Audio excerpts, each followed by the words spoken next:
হ্যাঁ চলুন চলুন, টিকিট টিকিট। এই যে দিদি, বাচ্চাটা কি আপনার?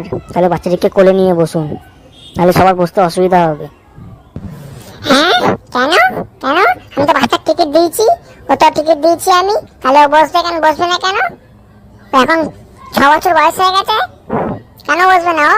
হ্যাঁ, এখানেই বসবে ও। দেখি কার কত সাহস নারীদের উপর অত্যাচার করা। হ্যাঁ, ঘাড় মারালো মারা, আমি আবার কি অত্যাচার করলাম? এই এই গায়ে পড়ছো কেন? গায়ে পড়ছো কেন? হ্যাঁ, অত জায়গা আছে দেখতে পাচ্ছ না? গায়ে পড়ছো কেন তুমি? মেয়ে দেখলেই গায়ে পড়তে ইচ্ছা করে না? হ্যাঁ, নিজের মুখ আয়নায় দেখেছিস? আমি পড়বো তোর গায়ে?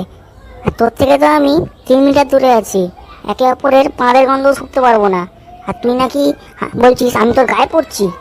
বা সারা ভোসরিওয়ালি ভেন্ডিওয়ালি।